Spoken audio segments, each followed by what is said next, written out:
ഉമ്മച്ചി വീട്ടിലുണ്ടാക്കിയെടുക്കുന്ന ഒരു നാടൻ തരി മസാലയുടെ റെസിപ്പിയാണ് കേട്ടോ ഇന്ന് ഞാൻ പരിചയപ്പെടുത്തുന്നത്. ഇത് വെച്ച് നമുക്ക് ബീഫും ചിക്കനും എല്ലാം നല്ല ടേസ്റ്റി ആയിട്ട് നാടൻ രുചിയിൽ വരട്ടിയെടുക്കാനായിട്ട് പറ്റും. അപ്പോൾ ഇതിനായിട്ട് ഞാനിവിടെ വറ്റൽമുളകിനെ ഇതുപോലെ ഒന്ന് വറുത്തെടുക്കുന്നുണ്ട്. അതുപോലെ തന്നെ മല്ലിയെയും നമുക്കൊന്ന് വറുത്തെടുക്കാം. മല്ലി വറ്റൽമുളക് നന്നായിട്ട് കഴുകി വൃത്തിയാക്കി ഉണക്കിയെടുത്തതിന് ശേഷമാണ് കേട്ടോ ഞാൻ ഇതിനായിട്ട് ഉപയോഗിക്കുന്നത്. ഇതിനെ ഈ ഒരു കളറിലായി കിട്ടിയാൽ നമുക്കിതിലോട്ട് പെരിഞ്ജീരകം, പട്ട, ഗ്രാമ്പു, ഏലക്ക കൂടി ചേർത്ത് വീണ്ടും നന്നായിട്ട് വറുത്തെടുത്ത് നല്ലൊരു സ്മെല്ലായി കിട്ടുന്നത് വരെ നമുക്കിതിനെ ഒന്ന് വറുത്തെടുക്കണം കേട്ടോ.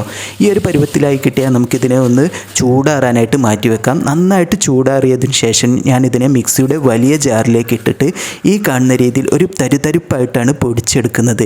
ഈ ഒരു രീതിയിൽ വേണം നമ്മളിതിനെ പൊടിച്ചെടുക്കാനായിട്ട്, എന്നാലേ തരി മസാല എന്ന് പറയാൻ പറ്റുള്ളൂ കേട്ടോ. അപ്പോൾ ഈ തരി മസാല വെച്ചിട്ടുള്ള സൂപ്പർ ടേസ്റ്റി ആയിട്ടുള്ള നാടൻ ബീഫ് വരട്ട് ഞാൻ ഇതിന് പുറകെ ആയിട്ട് അപ്ലോഡ് ചെയ്യുന്നുണ്ട്. അപ്പോൾ ഇതുപോലെയുള്ള ടേസ്റ്റി റെസിപ്പിക്കായി എൻ്റെ ചാനലൊന്ന് ഫോളോ ചെയ്യണേ.